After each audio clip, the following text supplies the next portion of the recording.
27 November 2024, seluruh rakyat Indonesia melaksanakan pemilihan kepala daerah serentak. Berbeda dengan daerah lain, sebagian wilayah Papua menerapkan sistem noken saat pemungutan suara.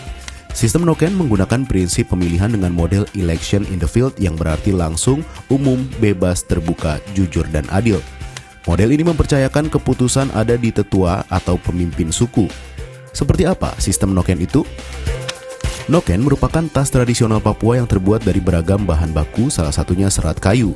Biasanya mama-mama Papua menggunakan noken untuk membawa barang-barang, hasil kebun, makanan, bahkan menggendong bayi. Lantas, hubungannya dengan pemilu apa? Dalam pesta demokrasi 5 tahunan ini, tas anyaman menjadi komponen dalam pemberian suara bagi masyarakat di sebagian wilayah Papua.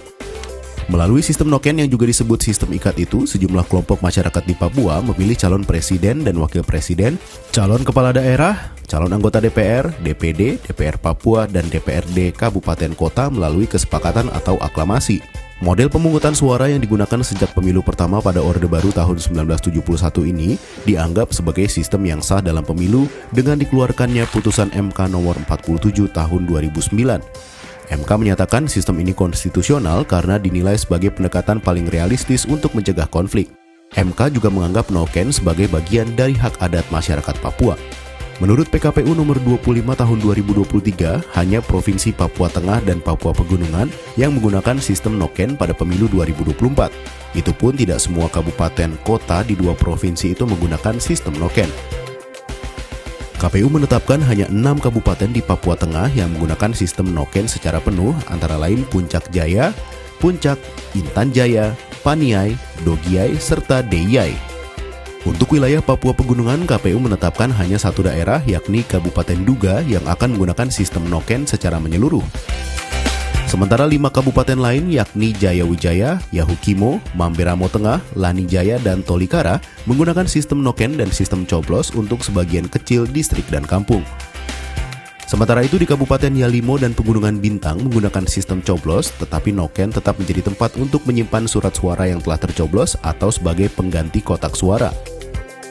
Keputusan KPU nomor 66 tahun 2024 juga mencantumkan perihal mekanisme teknis pelaksanaan pemungutan suara. Pemungutan suara digelar serentak seperti pencoblosan pada umumnya. Noken yang digunakan disediakan KPPS, namun kelompok pemilih diperkenankan membawa noken sendiri. Sehari sebelum memberikan suara, kelompok masyarakat akan bermusyawarah untuk menetapkan kandidat yang akan dipilih bersama. Musyawarah dipimpin kepala suku, diikuti para pemilih yang terdaftar dalam DPT di satu TPS yang sama. Pada hari pencoblosan, petugas KPPS di TPS akan mencatat identitas kepala suku, peran kepala suku, jumlah kelompok yang bersedia diwakili, serta pelaksanaan musyawarah. Dengan begitu, kepala suku akan menyerahkan surat suara sesuai dengan jumlah pemilih yang diwakili. Adapun surat suara yang tidak terpakai akan diberi tanda silang. Meski sistem pemungutan suara diberlakukan berbeda, namun proses penghitungan suara tetap sama secara nasional. Para petugas KPPS harus menghitung dan mengisi formulir penghitungan suara. Hasil noken dicatat sebagaimana ketentuan pengadministrasian pemilu sesuai standar. Pengadministrasian hasil juga berbasis TPS.